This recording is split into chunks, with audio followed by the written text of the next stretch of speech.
What's up, guys? It's Battleface TV. I'm here with Luis. What'd you do today, bro? Bro, I went undefeated on a small little locals with my friends, you know. Shout out to Cody getting undefeated as well. 2 undefeateds today. Yeah, no, it's crazy. It is what it is. What you play today, bro?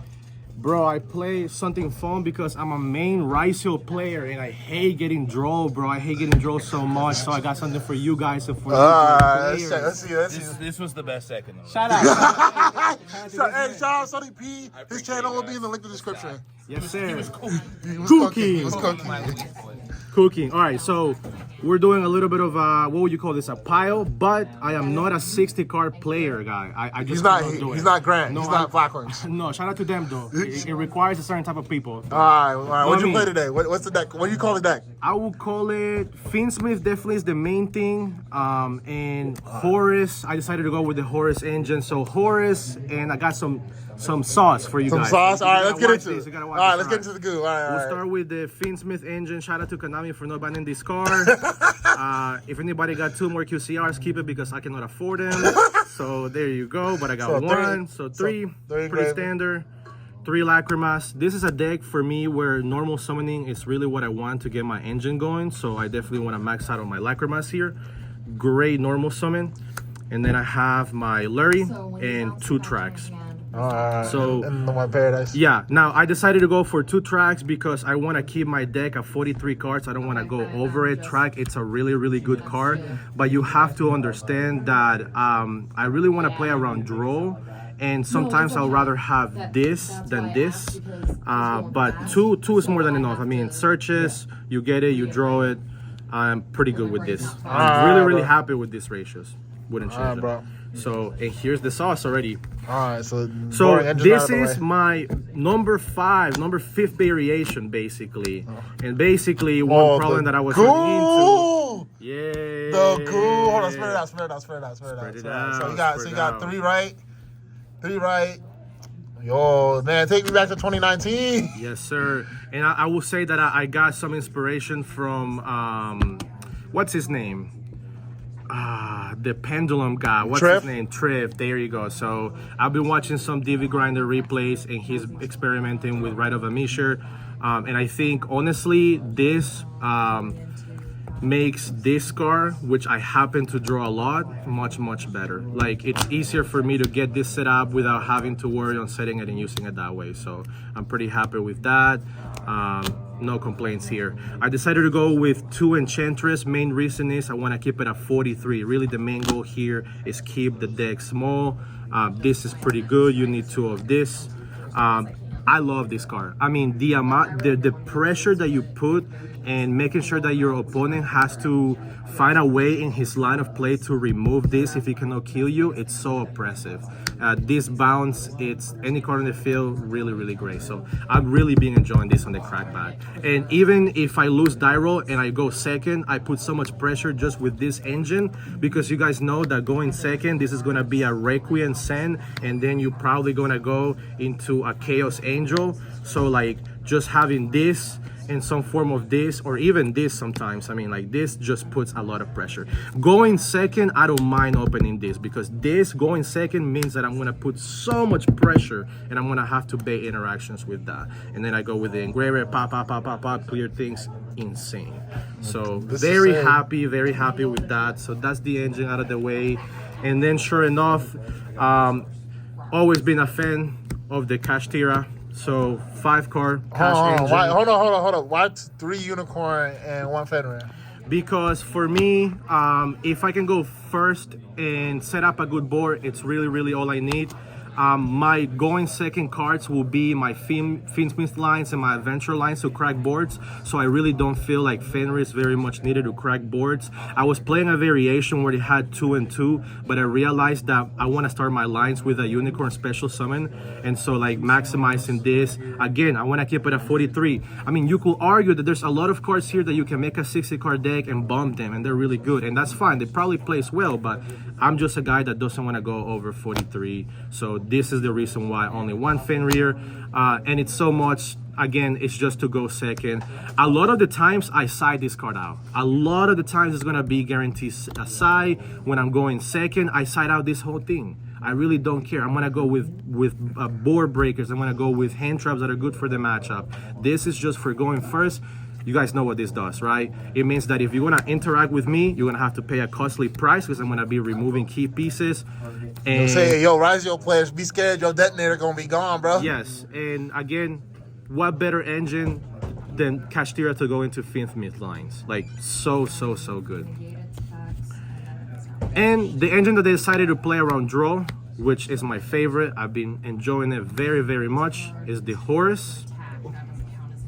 And this is the ratio, 6. So it's so impressive. I mean, the test hands that we were doing were so crazy, and he plays so well under draw. And today at the locals, I got Fuwalos, and I still was able to pull decent boards, 3 interactions with only 1 Fuwalo draw. And then I have crazy non-tech here when you don't draw anything else that I'll show you. So amazing. Before we show you the non-tech, I just want to talk about the Horus engine really quick, because the idea for the Horus engine is just to help you get into your Fiendsmith engine. So if you get draw, right, you can go into Fiendsmith lines with this. If you do not get draw, the idea of this deck is to go into a scissor, start off with your engraver lines, go into a scissor, and then you can safely set up. Also, a lot of the times you can very safely set up when you start with adventure package, so it's really great. But this deck is so versatile that, for example, with the Horus package, one really oppressive card that has been working out for me is King Coach. So the reason why I want to play 43 is because it's very methodical. If I don't open these crazy engines, I'm gonna have some of the most oppressive hand traps that you can think of. So right? what hand traps you playing real quick? You got 3 Ash. 3 Ash for the Fuwalos, obviously. for the Eclipse, for everything, right? Yeah. Draw, I'm a Raisio player, you know, so Raisio. We hate draw around here. There's a new version, in my opinion, of Malice that's gonna go with Adignister. So in my personal opinion, if they're doing that version, I'll rather shut down their Adignister plays and weaken their boards with only Malice plays than Adignister plays. So again, I think this is everybody maining.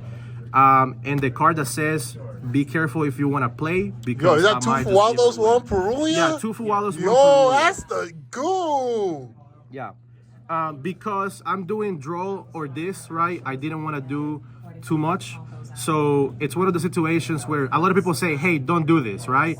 But these are cards that basically say I have a 50 higher or more higher chance of winning. Like if I literally draw this in a lot of matchups. So I think it's pretty good.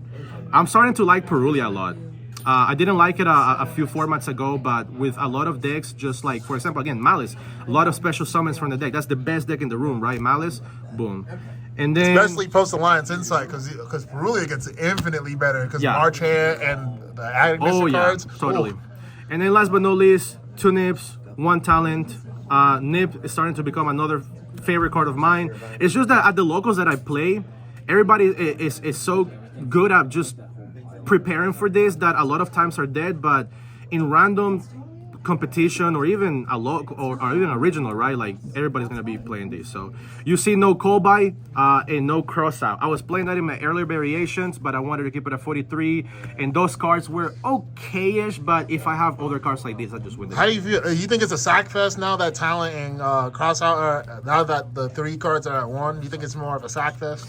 I think it's sacky because everybody's gonna have to opt out to playing things like Thrust, and so I don't want to talk about my side deck. The side deck is a little optional for whatever you're preparing to, but my side deck has 3 Thrusts and Thrust targets, and I think that the relevant targets for Thrust right now are really just 2. So I think it's a Saki format because of things like this, right? Yeah. I mean, Malice will lose to this, right? So Malice doesn't. Malice will lose this because if I go first and I set it up, you don't have Adignister plays, right? And then your other things are gonna start getting banished, so your follow up is weakened too. So, right. Yeah, it's just because I assume that people are gonna go Malice Adignister, and I think I could be wrong, but that's a really good variation. Adignister Malice is scary. All right, bro. Show me that. Let's see this extra deck. Let's see this extra deck real quick. Here in Columbus, shout out to everybody in Columbus. They love Kashtira. So, he's two Requiems. Two Requiem? Yeah, because they love Kashtira, right? I cannot afford just playing one. You're right. Definitely cannot. And another thing I like doing is on the crackback when you have this, because I play 2 engravers. I'm not forced to like try to put it back to extend. I can do this, keep this, and use it for breaking boards, and do even later extensions like this. So I like having 2 engravers because again, crackback, equip, touch. And it gives you more flexibility because if you only play one, you have certain lines where you have to shuffle this before you can add it into the board and apply different kind of pressure, but it's nice. So 2 Requiem, 1 more. And then also, this is another thing. 2 days. Yeah, he taking a book out of the Cash Fiendsmith players. Yes, I mean, well, in practice, I've lost matches where I just didn't have another desk. Maybe they think I only play one, and they, for some reason, I'm actually gonna ignore that. That's not even the right play. But Desiree means that I can set the trap if I need to, even though Dracosac fixed that for me now. But I have that line, right? Where I still have the trap play to send, and I can still keep this to activate my trap. So, this is really the main thing. I mean, I build a deck to go into Caesar, so that's what I go. I normally don't do this. This is only for follow-up. But yeah, it's Caesar. And Necroquip, can we talk about how broken this is, right? I mean, like, trigger it, and also gets triggered by your Horus engine. Like, it's insane, right? So, like, I don't know where the engine is, but Sarcophagus will trigger that. For sure. Sarcophagus says discard a card. Mseti will trigger it, though. Yes. Yeah, it has to be a monster, so Mseti will trigger it. That is correct. But I do agree, this card is busted. Yes, that is correct. Good observation. And then we got the targets, like we talk about Coach. I love Coach. Time card says I draw 3, right? And if I know that my draws and I think out my deck where like I play 11 hand traps and I have my deck and everything thin out and I want to end with this, I'm very likely gonna open up those hand traps that I need. So amazing, pretty self-explanatory as well. Sometimes it's needed. And Vampire. I like using Vampire going first because I just want to get intel what opening is doing. Love Typhon. I love Zeus too, but I don't have space for Zeus, so I'm gonna play Typhon. Chaos Angel for breaking boards. Fiendsmith engines. No brainer. Really love this card. I'm starting to love IP? it. Yeah, IP.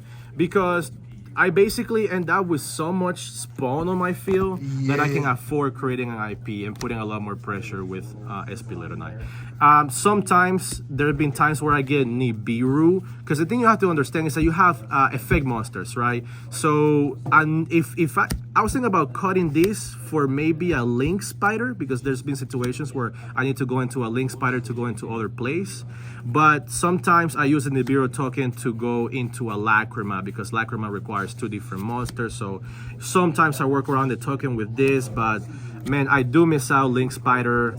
I've been enjoying this though. I wouldn't replace it for right now. Alright. That's it. Yes, sir. Make sure to like, comment, subscribe. This guy's a GOAT for real. Alright, catch y'all later. Alright, who you want to shout out before this video ends? I want to shout out obviously all the great players in Columbus, but specifically my small circle of good friends, bro. Shout out to you, Julia, Sonny, Grant, Nemo, Caleb, everybody, man. Everybody that plays with me, you know what I mean? I appreciate you all. You all make me better. You all kick my ass. You all give me inspirations. And thanks to Droll and drawing me, because I created this monster. So thank you for helping me. Droll was a heavy inspiration for this deck. It's the only reason why I'm playing this deck. Alright, bro. Alright, make sure to like, comment, subscribe. He's the GOAT. We'll see you guys later.